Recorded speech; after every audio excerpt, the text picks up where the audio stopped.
Hello, hello, everyone. How's it going? Thank you for joining us. How are you doing today, Ari? What's the weather look like over in your neck of the woods these days? Hey Lisa, so good to be here with you. I am in Chicago. It is kind of frigid cold. We have 0 degrees, so we have like zero temperature. There's not even one. But Oh I'm my, it is a frosty one out there for you. It looks like your winter weather is coming our way here.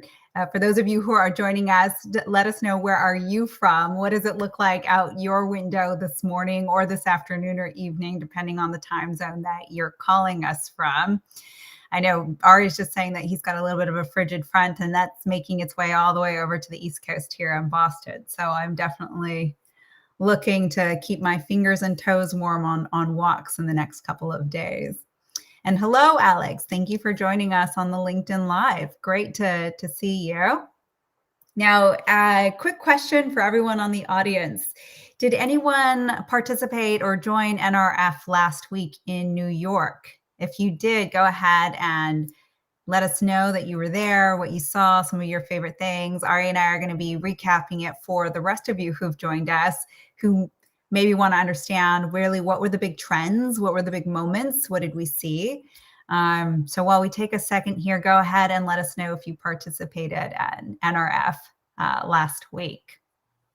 While we get waited for all of you in terms of questions and comments here, Ari, why don't you tell us a little bit of what you saw? Now, you and I were at NRF 2 years ago, which was the last time that they did a physical event, I believe, before we kind of made a transition to virtual. So what did you see that was a little bit different this year versus NRF about 2 years ago? Yeah, great question, and yeah, thanks for that great introduction. So NRF is the largest retail event in the world, held in New York, and since a couple years ago when we were last together there, the whole world basically has changed in so many different ways. Some things have been constant, but supply chain disruptions, the adoption of new technologies, new kind of off like things like the metaverse and bitcoins. Like, what is it? People just trying to understand that. But one of the fascinating parts is the growth of artificial intelligence, the growth of augmenting decisions that people are already making, combining the human element as well as the artificial or automated. That could be from data insights. There's also, fun new things of like robotic automation of like, but that kind of deals with how can you accommodate the changing supply chain. But the other thing that was a big difference is the world has been so shaken up that stores closing, stores opening, people making money, people going into poverty, that consumer behaviors, it's all been drifting, all of this data. So companies are struggling. How do you make sense of all of the data that's changing very quickly? Yeah, I agree with you. I think one of the differences that I noticed at NRF this year versus when you and I were there about 2 years ago was, I think retailers in general were on the beginning stages of pursuing AI.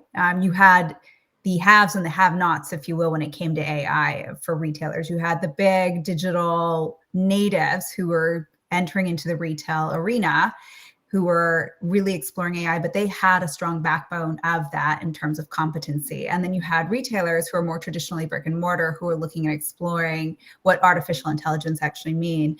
I think the conversations and the comments and everything that I heard this year at NRF is, because of that disruption that you talked about, Ari, with the supply chain shocks, with customer loyalty really changing and shifting, this 10-year transformation that a lot of retailers were planning on happening on how do I address omni-channel, how do I add intelligence and augment the intelligence of my organizations, all of that got shrunk down into a year. And so conversations this time around with a lot of retailers weren't, I'm thinking about AI, it's part of my long-term roadmap. It's I am doing AI, and it was two extremes. It was, I'm doing AI today.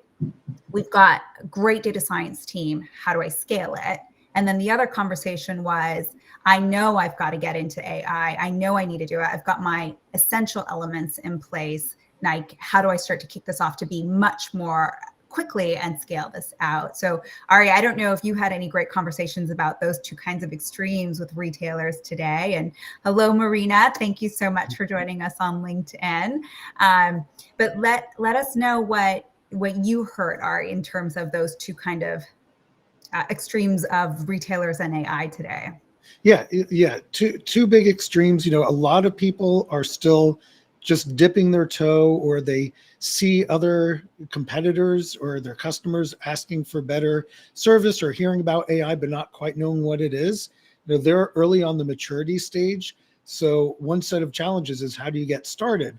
Sometimes they don't even have a technical person, a data scientist. So one good topic is that I got into was, how do you democratize AI? How do you get started from zero to something?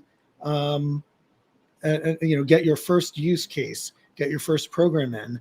And then, the middlers, they hired a data scientist. Maybe they have a citizen data scientist kind of playing around, poking around data, but they haven't strategically gotten more than one use case in production. How do you scale when you hire a second person or a fourth person so everyone's collaborating? Like, are there platforms out there where Lisa does something amazing, I come in and I just grab what you've worked on and build from it, versus starting from scratch? And then, like what you're saying, there's some companies that are way advanced. They have dozens or even hundreds of business analysts and data scientists and data engineers. But how do they collaborate and deploy and monitor and manage models? How do they detect when their data is drifting? And if that drift of data is important to recalibrate their models or not? So how do you hyperscale once you get started, was the other extreme. Yes, these are definitely three different levels of maturity. For those of you who have joined us on this LinkedIn Live, what level of maturity are you all struggling with? Are you all still kind of in your early innings here? Are you knowing that you need to start pursuing your AI, but just trying to figure out where you want to add that value in your organization? Are you kind of in that middle tier that Ari described about, in terms of, we're doing it, we've got a couple of projects? Are you the hyperscalers? I mean, it'd be interesting to hear where you all are struggling as well, so we can kind of tap into seeing and sharing what we've heard from other customers and how we've seen them help evolve their strategies in terms of being able to really become an AI-driven organization. So don't be shy. Let us know. We'll help give you some answers. Ari is a great resource in terms of being able to explain and help you get to that next level if you are struggling. Now, Ari, one of the things that I found when we talk about those early innings of embarking on your AI a little bit more aggressively and strategically as an organization, a conversation that came up when I was at NRF is, like you said, I don't have a team of data scientists. Like, what are the basic essential ingredients that I actually need to have in place to know if I'm even mature enough to get started on AI? So curious to hear your thoughts. I'll share what I've seen work really well, but why don't you take a go at helping us address that one first? Sure, Lisa. Well, the great news is AI could be extremely easy.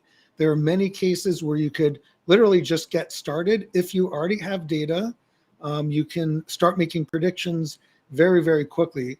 Many years ago, it was much harder. You typically needed to hire out that data science team and get data kind of just right.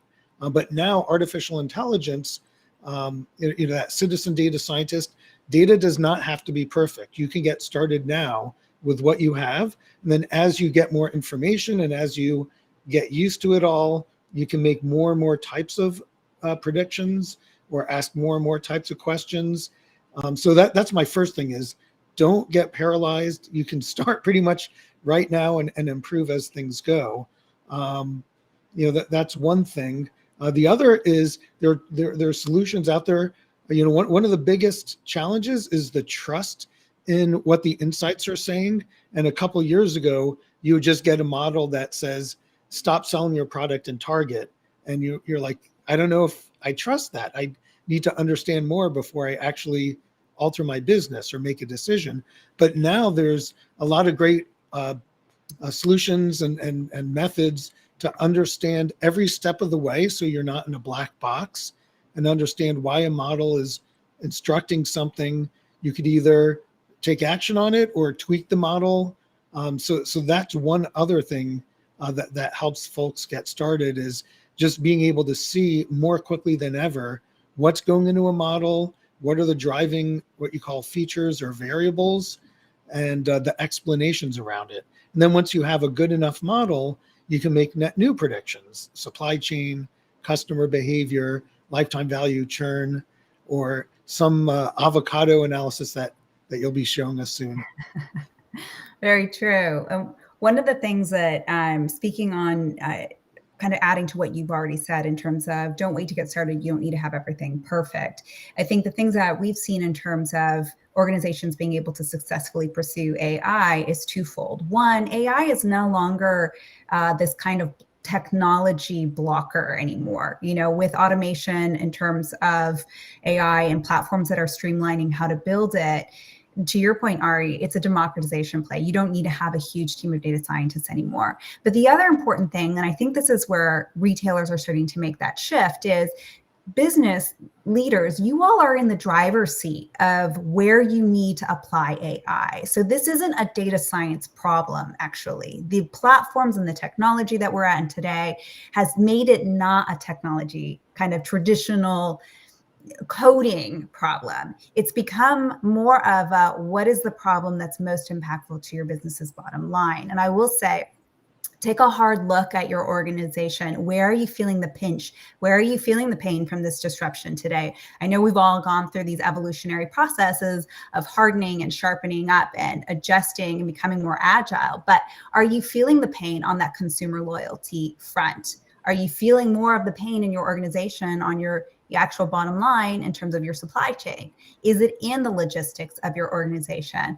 I would say my recommendation is pick one of those areas where you can literally attach it to financial pain that you're seeing and use that as the genesis for where you want to actually start your AI project. And Ari, to your point, I think we've gone past this point of, well, I need to have all my data perfect. I need to have everything in place. And it's like, fundamentally, you really only need to have two types of technologies in your organization in order to actually get started on your journey. Your data. So if you have a data warehouse in place, you've got your data foundation, and a way to get those insights out to the business user, whether that's reporting or a BI tool. That's fundamentally all you need. The biggest ingredient to being successful with AI is having business executives and sponsors understand and drive the narrative of where you want to feel the benefits of AI. And that's what's going to make you more successful. And to your point, it's get started fast. What is your MVP? You don't have to solve a customer 360 problem with AI. You can solve a market basket analysis. What is my next promotional offer? How do I retain? How do I prevent churn? Pick one and then elaborate from there. Now, Ari, we talked about the other end of the spectrum. So let's jump from getting started and just needing the foundationals of, as long as you have a data warehouse and some kind of reporting tool, you are perfectly built to start AI. Now let's go to the other extreme. You've got a huge data science team. You're trying to scale this. What are we seeing retailers struggle with who have this kind of a model in place? Sure. So growth is a good thing for money, but sometimes it could be a challenge when you're trying to grow a team, like a team of data scientists or a team of the democratized business analysts. So one of the future state that you strive for is you have, there are typically 30 times as many business analysts at a retail company than there are, traditional data scientists. So if you can enable the business analysts to ask questions, what's my proper assortment? I'm about to launch a new product. How might it do in the market? How should I price things? How can I better market? The more you can enable them to ask the questions and get an AI-driven insight, which is like more precise than a traditional business intelligence, that's about 30 times the value. So how can you scale it? And then, typically then you have data engineers making sure the data is flowing in appropriately. You have the data scientists putting up some of the guardrails just to keep things in check, to make sure there's like no outliers, or the business analysts are able to function as needed. And the data scientists then elevate themselves to the more complex, really challenging problems. So that's kind of like one of the ways to hyperscale, is to get that set up, have some platform like to help with the center of excellence. Business analysts can ask away, data scientists are comfortable, and then other business people, the CFO or the CISO, want to make sure everything is governed appropriately. So you have, like, we have Kroger as a customer, 200 data scientists on our platform, but also thousands of models, some of which need to be recalibrated every day or every week. So having like a dashboard to see what models are healthy, so to speak, in other words, are still in sync with what's happening in the world. And then others, the interest rate changes. I heard that on the radio this morning. Inflation up. How can you better prepare? And that's where the ML ops scalability is getting in these external factors. And then you have what some people call a model factory. You're just a well-oiled machine making insights. The insights are very agile. You can ask new questions. Something comes up. Your competitor opened a new store across the street. You can ask new questions pretty much immediately in hours versus what used to be a couple of months. Yep, exactly. And to add on to some of the points that you said there, Ari, one of the things that I think that we're seeing these more mature retail organizations who are looking at scaling AI is, again, they're shifting the focus from building out models. And it's more about, particularly in retail, I mean, this is one of the industries that's felt the disruption through and through, and we continue to feel the disruption. You're constantly having to adapt. So putting a model out there and letting it run for a while isn't normal anymore. It's not the status quo. Our planning cycles are really shrunk. So you can't just build a forecast and think it's going to be healthy in 3 months. To your point, Ari, inflation rates, that does predict spending and buying patterns for an everyday consumer. So I think the hyperscalers and data scientists, what they're needing to focus in on now is a lot more of what you've said, exactly, of fine-tuning and recalibrating all of the models that they have in production. But you have to do it smart. Like, you can't just go around hunting all the needles in your organization of AI models that you have. It's just like not doable, particularly if you have a big data science team. You want to use them for building net new initiatives, not necessarily going to chase around for things that need to be recalibrated. So I think that to your point, Ari, is one thing that we're seeing in retailers is they're using things like ML ops to monitor and alert them as these changes are happening real time. So they're not waiting for when do I need to go and reforecast. They're getting the signal right away, and they're bringing it back in, rebuilding, and then redeploying it out there very seamlessly. And another thing that you brought up, Ari, what we're seeing is organizations, I think, are looking for how do they create a fine-tuned AI backbone in their organizations. And I think that that's a big critical thing that retailers really need to start to embrace. Every actually industry needs to embrace right now is AI has, in these big organizations, have kind of been done on these open source desktop tools, but there's no single system of record as you're scaling out across your organization to create and maintain all of that AI IP that your teams are creating in a central location. And I think that's the other thing that I'm seeing retailers do is these were great when we were in the early innings, and now we're hitting a maturity cycle where I do need to have a system of record. And to your point, Ari, I think a lot of organizations are starting to standardize on something like the Data Robot AI Cloud, where yes, your data scientists can use any kind of languaging coding experience that they want to do everything that they need. Your citizen data scientists can get a little bit more of a drag and drop click, but everything is being centralized in a platform. So as your talent, because let's be real, there is a resignation, as talent starts to shift, you're still maintaining that system of record very seamlessly and easily. So other people can collaborate on projects that have been deployed, or that you're retaining a system of record for everything out. And you're not having to deal with piecemeal solutions on desktop solutions and trying to figure out what did someone build in this critical forecast that I now have to retune and recalibrate because one, I don't know where it is. Two, I don't know what it was. I don't know what it did. I got to go through hundreds of lines of code. So I think that's the other extreme that we're seeing in retailers is they're looking for a system of record that'll help streamline this so they continue to accelerate on both fronts with their data scientists and their citizen data scientists. Yeah. In terms of other conversations that you had, Ari, anything super interesting that popped up for you when you were at NRF in terms of surprises? Well, it was kind of fun to see. I've been through a couple trends, from the .com era to mobile phones. I was early in, worked at US Robotics when people would tell me I will never check my email from my phone.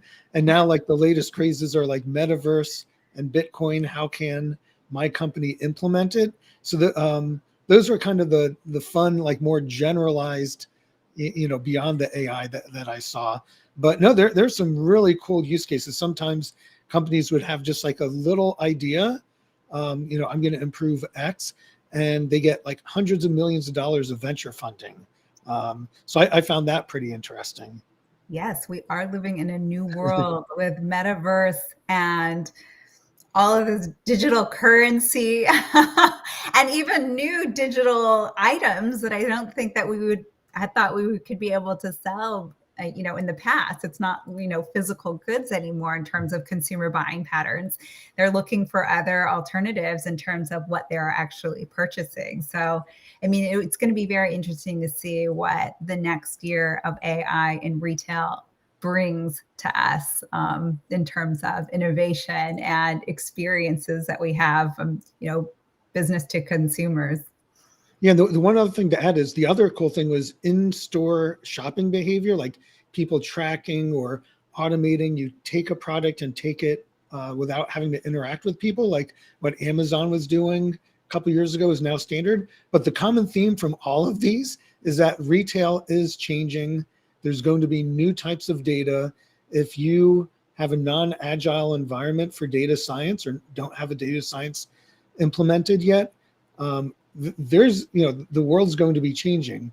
Your BI may not be able to anticipate new types of data that's visual or geospatial, that, has these automated stores, Bitcoins, anything like that. You have to be prepared. And AI helps you get there, and having some agile platform, agile, culture at your work, you have to be prepared. That's one of my big takeaways. I think you hit the nail right on the head in terms of having that agility. And I think it goes back to being able to streamline and look at your AI initiatives holistically, just like every part of your organization is connected and moves in concert with other part of it. Your AI initiatives need to be doing the same thing. Like you said, Ari, a lot of this cashless in-store experiences, how is that going to actually affect demand patterns in your retail organization? It could actually make things a little bit easier in terms of people coming in and just grabbing things because it's much more convenient for them. So to your point, it's what is that agility? When you introduce a new consumer experience, there is a trickle-down effect, like you were saying. How are you going to maintain your operations of ensuring that the right goods are right there at the right time when users expect them, when you have an increase of people coming in and out, when they don't have to do, stopping at the grocery store. I know I've been guilty of that, of I need to just jump in for 1 minute and I just want to run out. And if I see a line going out the door, I'm like, I can't make it. I got to get back in the car and just leave. So, I mean, I've been guilty of it. And I know I would probably change my demand patterns, and shopping behaviors would definitely change in an environment where, being able to walk out cashlessly is a common thing. Or, some of the things I think that you're talking about, these digital experiences, being able to engage in an app first and then go and make sure that your products or goods are there 5 minutes from now. Those are agile behaviors that retailers do need to take in consideration. It affects your demand patterns, it affects what's actually in stock and your ability to understand, do I have goods that can be sold and available to my consumers after they order an app and walk in to get it while someone else is walking into the store trying to buy it and walk out. You have to be able to see those and recognize that. And, I think you're very much hitting the nail on the head, Ari. Like AI is really the only way to be able to understand those behavior patterns and how they impact what you do have in store. Right. Love your response. And one thing that, you asked interesting things that I saw, and one of them was actually from you. You gave a great presentation, super fun. It made me learn. That's how my brain works, on avocado demand forecasting. And I know we have a more in-depth webinar coming up. We'll share the details, but I don't know if you want to give a sneak peek on that. Oh, there are the details. Absolutely. So one of the things that we did get asked a lot is sometimes getting your head wrapped around, what does AI driven demand forecasting even mean in terms of a concept that's a little bit more accessible to someone who's not necessarily a data scientist. So we can use our avocado example here. You either love them or you hate them, but you're going to pay attention if you're talking about avocados. So in the concept of AI, imagine you sell avocados. Well, you're trying to predict the sales of avocados at every single one of your individual stores based on the individual demand buying patterns of that demographic that is literally right there at that store. And this is just a humanly unanswerable problem. There are not enough people in the world and man hours in the world to be able to effectively do this. Because if you're doing this for one item, imagine doing this over thousands of items. And so in AI, there's a concept called clustering. And clustering is essentially you segment based on characteristics of your products. So let's say you sell fancy avocados, or you have some basic avocados, or maybe some middle of the road avocados. You can group them because these actually perform very differently at each one of your stores, depending on buying behavior. So maybe your fancy avocados are a little bit more expensive. They may sell a little bit slower in some stores, and they may sell a little bit faster in others. And this is a concept of AI. It allows you to be able to add the business logic into how you actually perform forecasting at an individual level, and makes it really scalable. And then there's another one. This one is super common that we saw during COVID in particular. Unlike products, how would you even predict if they're going to sell exactly the same? So I think the best example that we can all probably relate to here is second refrigerators or freezers and gym equipment. Like, a parallelism between those two isn't an intuitive thing, but AI actually helps you detect those patterns. Exactly. And, the likelihood that you sold a refrigerator and gym equipment was because people maybe had more spare space in their home. So it's being able to detect these patterns that you don't know in terms of next best offer, or get ahead of those supply chain shocks that you may be facing as a retailer. And then the last one, which is always the favorite, and this is the most difficult problem that retailers faced, is let's say you sell a brand new cool kind of avocado.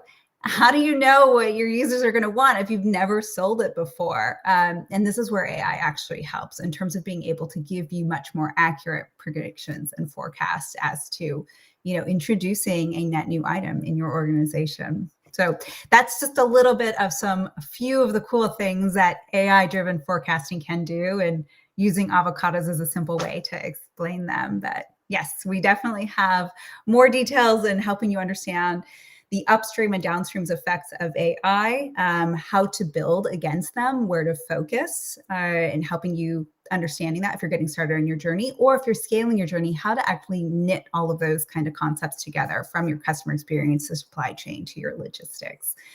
So we are at the top of the hour, though, and we want to be mindful of all of your time. So thank you so much. Ari, do you have any final words to everyone who joined us? Well, yeah, thank you again, Lisa. It's been great. Our first LinkedIn Live together. Yeah. Looking forward to hopefully having everyone return for that post NRF webinar. And, the final thing is, it was super fun to see everyone in person, to see keynotes, panels, talk to people at the exhibit hall in person. So I love that, and can't wait to do more of that in the future. Wonderful. Well, thank you, Ari. And yes, if you'd like to learn more about either starting your AI journey or scaling it out in terms of retail, we do have an upcoming webinar where we will talk about how to apply AI for your customer experience, your supply, demand forecasting, as well as the logistics, and give you some examples of current customers that have been able to overcome these and the benefits they've been able to see with AI. All right. Until next time, thank you all. Thank you for your time. Thank you for joining us. Thank you.